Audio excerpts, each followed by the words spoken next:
오늘 우리에게 주시는 하나님의 말씀입니다. 사도행전 3장 11절에서 16절까지 말씀이 되겠습니다. 제가 가지고 있는 성경으로 신약성경 191페이지 전후되겠습니다. 사도행전 3장 11절에서 16절까지 말씀, 성경책을 보시고 또 화면을 보시면서 우리 교독해서 읽도록 하겠습니다. 제가 먼저 읽고 여러분이 후독합니다. 이 말씀을 듣는 가운데 살아계신 하나님의 음성 듣기를 소망합니다. 나은 사람이 베드로와 요한을 붙잡으니 모든 백성이 크게 놀라며 달려나와 솔로몬의 행각이라 불리우는 행각에 모이거늘 백성에게 말하되 이스라엘 사람들아, 이 일을 왜 놀랍게 여기느냐? 우리 개인의 권능과 경건으로 이 사람을 걷게 한 것처럼 왜 우리를 주목하느냐? 아브라함과 이삭과 야곱의 하나님 곧 우리 조상의 하나님이 그의 종 예수를 영화롭게 하셨느니라. 너희가 그를 넘겨주고 빌라도가 놓아주기로 결의한 것을 너희가 그 앞에서 거부하였으니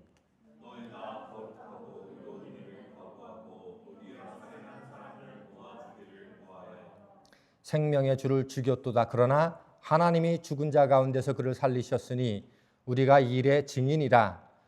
그 이름을 믿음으로 그 이름이 너희가 보고 아는 이 사람을 성하게 하였나니 예수로 말미암아 난 믿음이 너희 모든 사람 앞에서 이같이 완전히 낫게 하였느니라. 아멘. 이제 아침 저녁으로 날씨가 제법 서늘해졌습니다. 그 무더웠던 여름들이 또 지나서 가을의 문턱에 서 있는 것 아닌가 싶습니다. 환절기일수록 특별히 건강을 유념하시길 주님의 이름으로 축복합니다. 제가 일반 대중가요를 많이 아는 것은 아닌데 제가 좋아하는 팀 중에서 SG 워너비라는 팀이 있는데 그 중에 김준하라고 하는 사람이 작사 작곡한 가족사진이라고 하는 노래가 있습니다. 가사말이 이렇게 돼 있어요. 바쁘게 살아온 당신의 젊음에 의미를 더해줄 아이가 생기고 그날에 찍었던 가족사진 속에 설레는 웃음은 빛발에 가지만 어른이 되어서 현실에 던져진 나는 철이 없는 아들이 되어서 이곳저곳에서 깨지고 또 일어서다 외로운 어느 날 꺼내본 사진 속 아빠를 닮아 있네. 그리고 맨 밑에 줄을 보면 나를 꽃피우기 위해 걸음이 되어버렸던 그을린 그 시간들을 내가 깨끗이 모아서 당신의 웃음꽃 피우길. 이런 가사 말이 담겨져 있는 노래입니다. 제 마음속에 말씀을 준비하면서 이 노래가 툭 떠올랐어요. 아빠를 닮아 있네라는 이 가사가 특별히 제 마음에 와 닿습니다.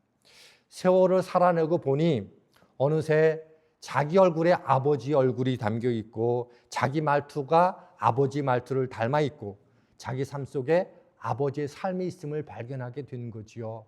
살아가면서 원튼 원치 않든 간에 때로는 부모의 어떤 닮고 싶은 부분도 있지만 그렇지 못한 부분도 있지 않습니까? 그럼에도 불구하고 내 안에 아버지 모습이 있더라는 거죠. 그리고 고백하기를 아빠를 닮아 있네라는 고백을 하는 이 가사가 제 마음에 되게 와 닿습니다. 아마 이 친구가 이 노래를 불렀을 때가 30대 중반 후반쯤 사이 어딘가 됐을 때라고 제 기억이 있습니다. 그러면서 무엇을 생각했는가 하면 여러분은 예수님을 얼마나 오랫동안 믿으셨습니까? 5년, 10년 혹은 20년 어떤 분은 평생을 예수님을 믿으면서 살아온 분들도 계시지요. 그렇다면 우리도 어느 순간인가 이런 고백을 좀 할 수 있으면 좋지 않을까 생각했어요. 예수님을 닮아 있네 라는 고백 말이죠.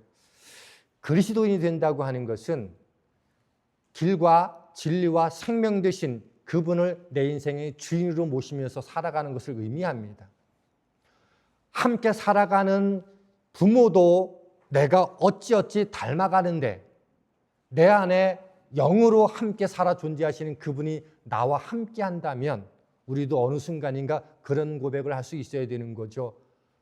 어느새 내가 예수님을 닮아 있네 라는 고백 말이죠. 그렇게 우리가 살아가다가 어느 순간인가 문득 거울을 보다가 어느 순간 성경을 읽다가 기도하다가 성도들과 만남을 갖다가 일터 속에서 내가 주님을 닮아 있는 것 아닌가? 누군가가 나를 보고 그분 주님을 닮아 있는 것 같아라고 고백한다면 그거야말로 우리는 정말로 그리스도인이다라고 말할 수 있을 겁니다.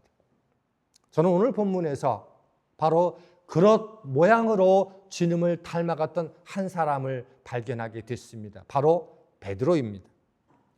지난주 우리가 함께 설교를 했고 나눴던 말씀 가운데 지난주 사도행전 3장에서는요.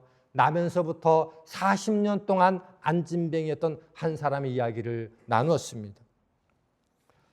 40년 가까이 늘 미문 앞에서 구걸하던 그가 어느 날 베드로와 요한이 제9시에 오후 3시에 성전에 기도라가 하는 그를 향해서 구걸할 때에 베드로와 요한이 이렇게 말하죠.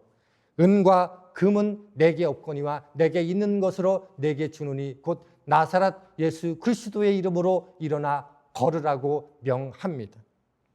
그리고 손을 내밀어 그의 손을 잡습니다. 그 순간 그의 발과 발목에 힘을 얻습니다. 평생 한 번도 자기 발로 걸어본 적이 없던 그가 자기 발로 일어나서 성전 안으로 들어가 하나님을 찬양하며 경배합니다. 그러자 사람들이 깜짝 놀랐어요. 조금 전까지만 해도 성전문 앞에 있던 사람이 지금 두 발로 일어서서 하나님을 찬양하고 있는 모습이 그들에게는 매우 놀라운 모습이 됐어요. 바로 그때 베드로와 요한이 거기에 있었고 그들이 그 안진뱅이가 고침받은 그가 베드로와 요한을 붙잡습니다. 왜 붙잡았을까요? 아마 모르긴 몰라도 베드로와 요한에 대한 감사도 있겠지만 더 근원적인 것은 그 두 사람을 통해서 예수 그리스도의 이름으로 내가 나음을 입었더라고 하는 것을 살아있는 생명의 모습으로 보여준 증거이기 때문일 겁니다. 그리고 많은 사람들의 시선이 베드로와 요한에게 집중됐어요. 그리고 저는 이 장면에서 그런 생각을 좀 해봤습니다. 내가 만일 그 상황에 베드로와 요한의 자리에 있었다면 나는 어떻게 반응을 했을까? 수많은 사람들이 나를 바라보고 있어요. 내가 손을 잡아 일으켰던 그 사람이 지금 나를 붙잡고 있어요.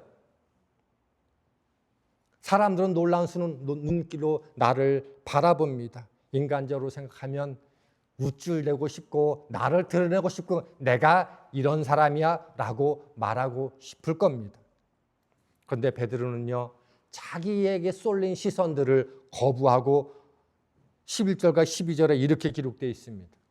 한번 좀 같이 읽었으면 좋겠습니다. 시작. 나은 사람이 베드로와 요한을 붙잡으니 모든 백성이 크게 놀라 달려나가 솔로몬의 행각이라 불리는 행각에 모이거늘 베드로가 이것을 보고 백성에게 말하되 이스라엘 사람들아 이 일을 왜 놀랍게 여기느냐 우리 개인의 능력과 권능과 경건으로 이 사람을 걷게 한 것이처럼 왜 우리를 주목하느냐. 성전 안에 있던 사람들이 모두 지금 솔로몬 행각에 모여들었어요. 그리고 성전 안에 있던 사람들은 도대체 그 사람에게 어떤 일이 일어난 건가 베드로와 요한에게 차트증을 듣기 위해서 지금 주목하고 있는 거예요. 여기서 제가 주목하고 싶은 게 무엇인가 하면 솔로몬 행각이라고 하는 겁니다. 솔로몬 행각이라 불리우는 그곳에 모이거늘 사람들이 함께 모여서 지금 이 상황이 전개되고 있는 거예요. 솔로몬 행각은 제가 PPT를 2장을 더 준비해 봤는데 솔로몬 행각은 예루살렘 성전 바깥 동편에 위치한 행각이에요. 여러분이 화면에 보실 때 오른쪽에 쭉 선으로 하나 놓여져 있는 거 보이시죠? 거기가 솔로몬의 행각이에요. 그리고 그 다음 그림을 보면 이렇게 되어 있어요. 행각은 지붕은 있지만 기둥이 있지만 벽이 없어요. 뻥 뚫린 곳이에요. 그래서 누구나 자기가 하고 싶은 말이 있으면 누구든지 그곳에서 말을 할 수 있는 곳이에요. 그러니 나면서 안진뱅이였던 이 한 사람이 나은 곳에서 나를 낫게 한 분이 예수 그리스도라는 이야기를 하고 싶고 혹은 베드로에게 묻고 싶은 이유도 충분히 있는 곳이었어요. 그곳에 지금 베드로와 요한이 서 있는 거예요. 모든 사람이 경의에 찬 눈으로 바라보고 있습니다. 그리고 베드로는 자신을 향해서 깊은 관심과 호기심과 경외감으로 바라보는 그들을 향해서 16절에 이렇게 말합니다. 그 이름을 믿음으로 그 이름이 너희가 보고 아는 이 사람을 성하게 하였나니 예수로 말미암아 난 믿음이 너희 모든 사람 앞에서 이같이 완전히 낫게 하였느니라. 지금 뭐라고 얘기해요? 이 사람을 낫게 한 것은 내가 아니라 예수님이 하셨습니다. 내가 아니라 하나님이 하셨습니다라고 고백을 하면서 지금 이 상황 속에서 모든 사람들의 시선과 관심을 예수 그리스도를 증거하는 일에 집중하려고 합니다.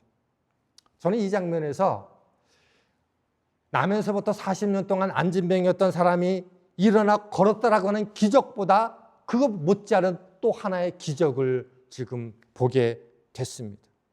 걷지 못했던 사람이 일어나는 것도 기적이지만 베드로가 이렇게 변한 것도 기적이기 때문입니다.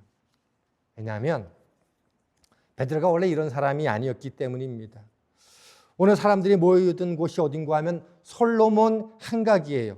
그리고 요한복음 10장 22절과 23절을 보면 예수님도 바로 이 솔로몬 행각에서 말씀하신 적이 있으세요. 이렇게 되어 있어요. 22절 요한복음 10장 22절과 23절 예루살렘의 수전절이 이르니 때는 겨울이라 예수께서 성전한 솔로몬 행각에 거니시니 그리고 쭉 이렇게 말씀이 이어지는 거예요. 이날이 수전절이었대요. 그리고 수전절은 겨울이라고 말하고 있어요. 수전절이 어떤 곳인가 하면 기원전 164년에 안티오쿠스 4세가 그 성전 안에 이방 신상을 세워서 성전을 더럽혔던 적이 있어요. 그때 유대 마카비 독립군이 그 성전을 회복하고 정결하게 해서 하나님 앞에 봉헌하는 것을 기억하는 날이 수전절이고 일명 한우카라고도 이야기해요. 그때 예수님께서 뭐라고 말씀하셨는가 하면 요한복음 10장 27절에 보니까 내 양은 내 음성을 들으며 나는 그들을 알며 그들은 나를 따르느니라. 그 자리에 베드로도 있었을 겁니다. 그 당시 베드로는요, 예수님이 어떤 분인지 정확히 알지 못했어요. 여전히 예수님을 따라갔지만 여전히 내 중심적인 생각이 강했고 예수님을 통해서 나의 성공과 내가 원하는 바를 이루려고 하는 게 훨씬 더 많았습니다.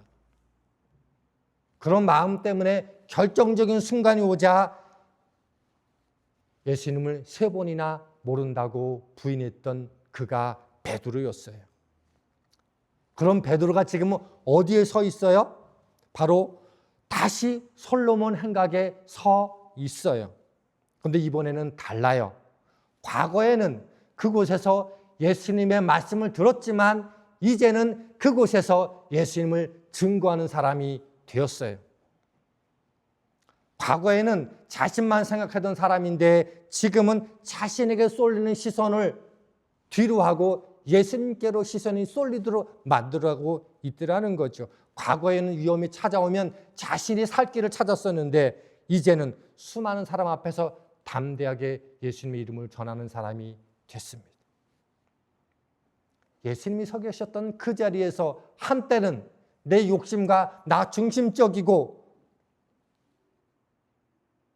예수님의 삶의 의미를, 그리스도의 삶의 의미를 제대로 이해하지 못했는데 이제 똑같은 그 자리에서 전혀 다른 사람이 되어 있었다는 거예요.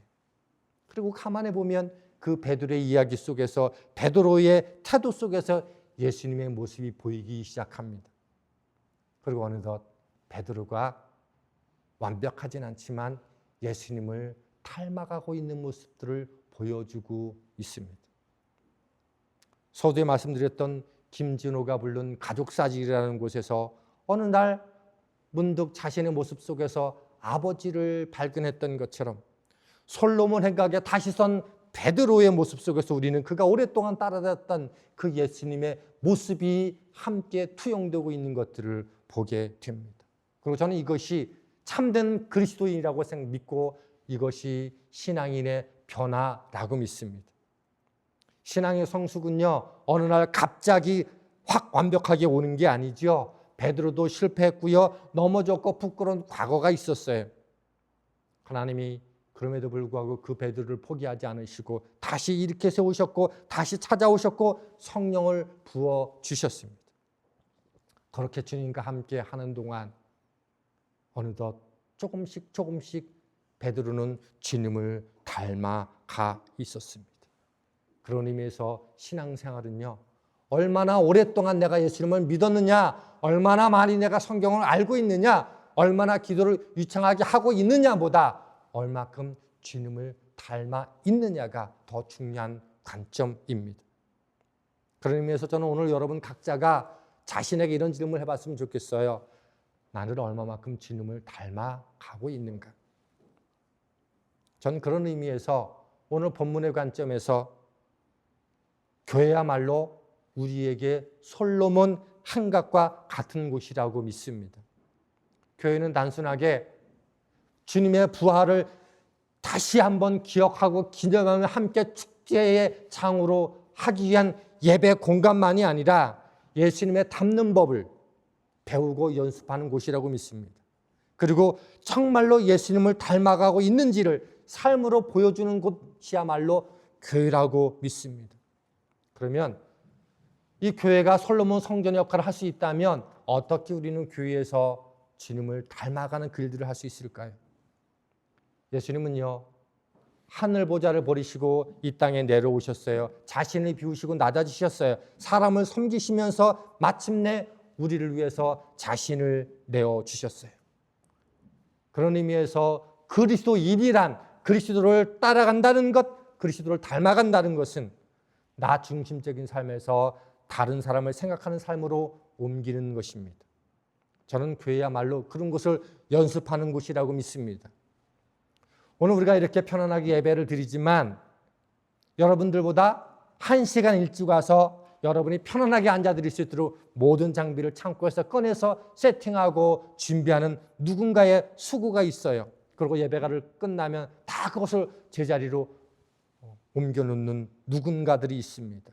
경배와 찬양팀을 위해서, 성가대를 위해서 일찍 와서 준비하면서 여러분의 시간과 정성을 아끼지 않은 분들이 있어요. 오늘 마시는 애찬을 위해서 우리 노 권사님들께서 함께 준비해 주셨고 또 때마다 많은 분들이 그렇게 애찬을 헌신해 주십니다. 그리고는 은근슬쩍 자기가 일하는 현장 속에서 그냥 가볍게 몇 개 갖고 왔다고 간식을 종종 내주는 어떤 또 청년도 있습니다. 그분들이 특별히 물질과 시간과 모든 것이 넉넉해서 그렇게 하는 것은 아니죠.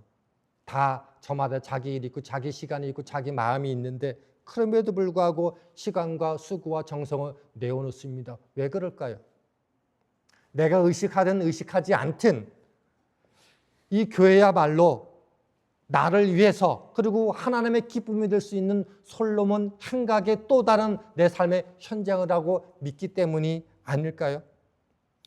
예수님을 닮아가는 삶이라고 하는 것은 수많은 작은 것들이 모여서 훈련되어지고 반복될 때 어느 순간 우리는 주님을 그렇게 닮아가게 되어 있는 거죠.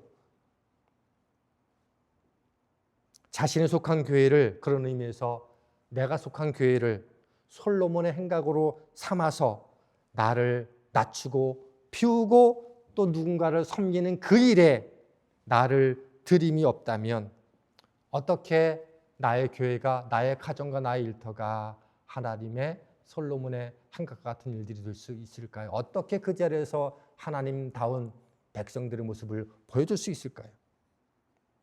누군가를 위해서 내 시간을 내어주고 내가 조금 불편해도 다른 사람을 편안하게 해주고 아무도 알아주지 않아도 필요한 일들이 있다면 묵묵히 해내는 것, 저는 그것이야말로 솔로몬 행각을 나의 것으로 만들어가는 과정이라고 믿습니다. 교회 안에서 우리의 신앙은요, 아주 작은 모습들을 통해서 이루어져 가고 만들어져 갑니다. 누군가 혼자 있다면 먼저 찾아가 주는 것, 힘들어하는 사람이 있다면 이야기를 들어주는 것, 내가 하고 싶은 일들을, 하고 싶은 말을 조금은 참고 더 들어주는 것, 내가 하고 싶지 않은 일은 다른 사람도 하지 않아도 된다라고 믿고 나도 마음을 보태는 것, 아무도 하지 않으려는 일들을 조용히 맡아주는 것. 대단해 보이지 않죠? 저는 그런 작은 선택과 결정 속에서 우리의 삶이 예수님을 닮아가는 과정이 있다고 믿습니다. 그리고 이런 것은요, 여기서 끝나지 않아야 되는 거죠. 그렇게 교회에서 그렇게 작은 것들로 준비된 것들이 가정으로 돌아갈 때 또 온전히 드러나게 되어지는 것이고, 그렇게 준비된 것들이 일터로 들어갔을 때 그곳에서도 드러날 수 있다면, 교회가 솔로몬의 행각임과 동시에 여러분의 가정도 솔로몬의 행각이 되고 여러분의 일터도 솔로몬의 행각이 되는 줄 믿습니다. 그리고 우리는 이렇게 말하는 거죠. 우리의 삶 속에서 하나님이 증명되더라 라고 말하게 되는 거라고 저는 믿습니다. 오래된 가족 사진을 보면 세월의 흔적들이 보이죠. 젊었던 부모님이 나이가 들고 품에 안겨있던 아이가 어느새 어른이 됩니다. 그리고 어느 순간 자녀의 모습 속에서 부모의 얼굴을 보게 된다고 말씀을 드렸습니다. 신앙에도 그런 세월이 있어야 됩니다. 10년을 예수님과 살았다면 10년 전보다는 더 예수님을 닮아 있어야 되지요. 20년을 예수님을 믿었다면 20년 전보다 우리의 말들이 훨씬 더 부드러워야 집니다. 우리의 태도가 훨씬 더 넓어지고 마음이 따뜻해지고 다른 사람을 품을 줄 알고 나보다 다른 사람을 더 생각할 줄 아는 마음으로 바뀌어져 있어야 되는 거죠. 베드로는요, 완벽한 사람이 아니었습니다.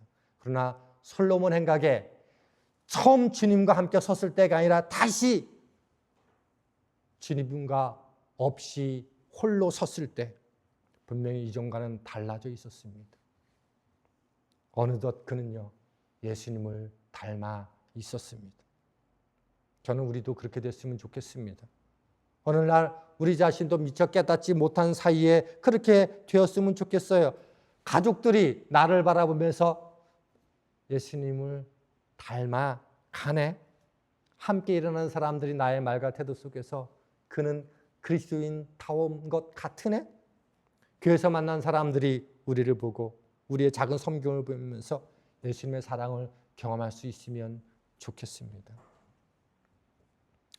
우리 모두 이 교회를 솔로몬의 행각 삼기를 바랍니다. 여기서부터 예수님을 닮아가십시오. 여기서부터 내려놓고 다른 사람을 섬기는 훈련을 시작하십시다. 그 닮아감이 우리의 가정과 일터로 나아가게 되는 거예요. 그렇게 하루하루 살아가다가 어느 날 성경을 읽고 찬양하고 예배하다가 거울을 보다가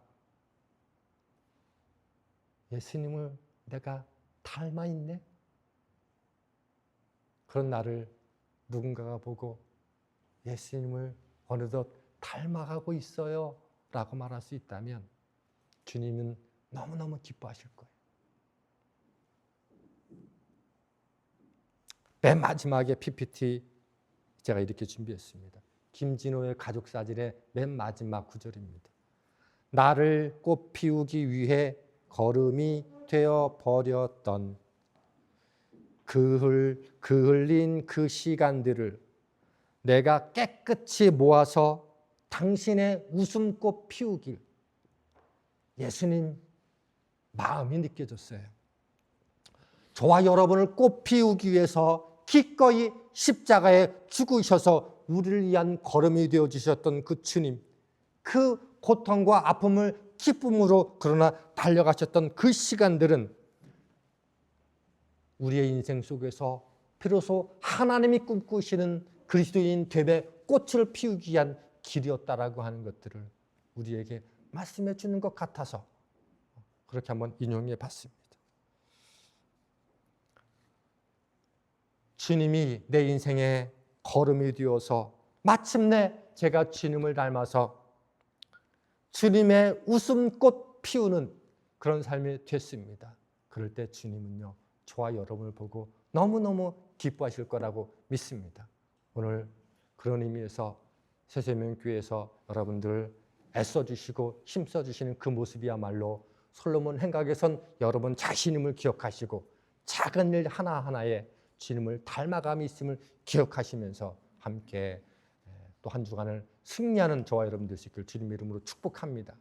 우리 함께 찬양을 했으면 좋겠어요. 그래서 아시는 분들은 아시는 분들대로, 모르시는 분 모르시는 대로 가사만큼은 따라할 수 있으니까 예수 닮기를이라고 하는 찬양입니다. 아주 내 삶의 소망, 내가 바라는 한 분, 예수 닮기를 내가 원하네. 한없는 사랑, 풍성한 긍휼, 예수 닮기를 내가 원하네. 예수 닮기를, 예수 보기를, 예수만 닮기를 원하네. 내 평생의 소원, 예수 닮기를, 예수만 닮기를. 우리 함께 이런 믿음의 고백들을 하면서 찬양하기를 원합니다.